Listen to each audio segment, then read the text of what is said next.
She thought she had already won, not because she was stronger, not because she was smarter, but because she knew nobody would believe me. For years, she hid behind the image of a perfect wife, a loving mother, a harmless woman, and everyone believed it. Everyone except the two little girls who had to live with her. At first, our life looked perfect. I met her while I was still a student. We fell in love, got married, and soon had two beautiful daughters.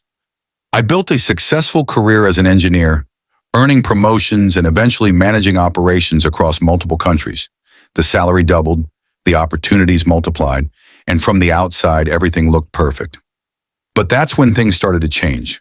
Slowly at first, she began spending money like there was no tomorrow.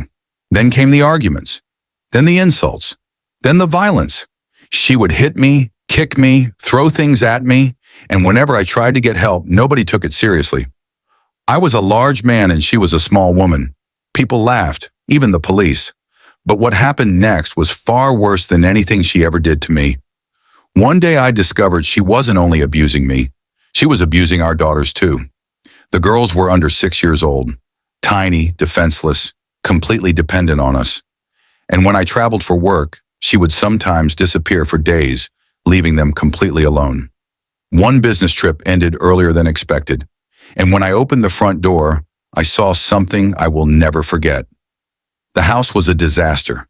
Food and trash were everywhere. My daughters were filthy, terrified, crying, and hungry. I confronted my wife immediately. I told her everything I had seen, the condition of the house, the neglect, the suffering of our daughters. She looked at me, smiled, and said something that chilled me to the bone. "No one will believe you." She knew exactly how people saw us. She was charming, friendly, and innocent looking. I was a busy businessman. In her mind, the outcome was already decided. And honestly, at that moment, she wasn't entirely wrong. Every attempt to get help seemed to go nowhere. Every concern was ignored. The more confident she became, the more dangerous she became. But what she didn't realize was that I had stopped arguing. Instead, I started collecting evidence. Photos, videos, messages, records, anything that could tell the truth better than words ever could. Then one evening, I suggested something simple, a shared calendar app, just a way to organize family schedules and appointments. She agreed immediately, and that decision would become one of the biggest mistakes of her life. As the months passed, I noticed entries appearing in the calendar, more and more appointments, more details than she realized she was revealing. She was so convinced I had no idea what was happening that she practically documented everything herself. Meanwhile, I played the role of the clueless husband perfectly. Behind the scenes, I was working with lawyers and professional investigators. Every week, we gathered more information. Every month, the evidence became stronger. Then fate handed me another opportunity. Her father became seriously ill, and she wanted to travel overseas to visit him. I encouraged the trip and suggested that our daughters stay with my parents temporarily. She agreed without hesitation. Before leaving, there were several documents that needed signatures. School forms, permissions, and administrative paperwork. At least that's what she thought. She signed everything quickly, barely reading a single page. Weeks later, the legal process began.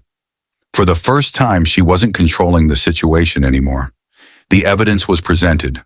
The photographs, the recordings, the documentation, the witness statements.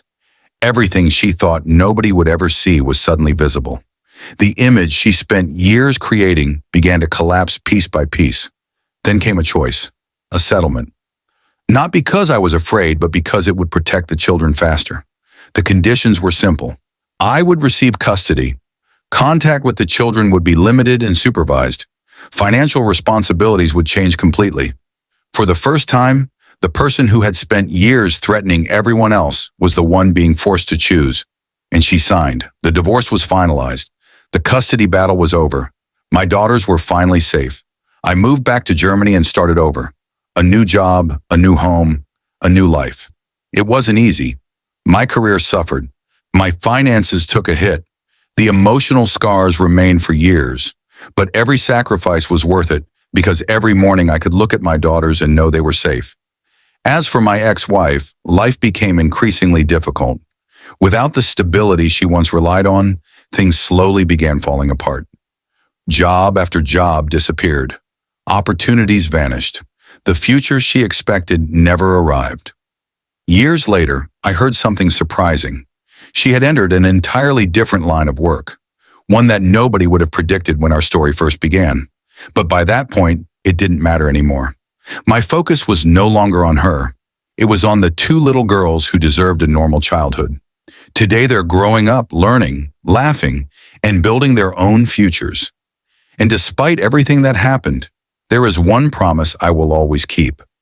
I will never poison their minds against their mother. I will never use them as weapons. I will never burden them with details they don't need to carry. Because children deserve peace, not revenge. Maybe that's the biggest victory of all. Not winning in court, not proving someone wrong, not watching karma arrive, but giving your children the future they almost lost. So tell me, if nobody believed your side of the story, would you keep fighting for the truth or would you walk away? Let me know in the comments.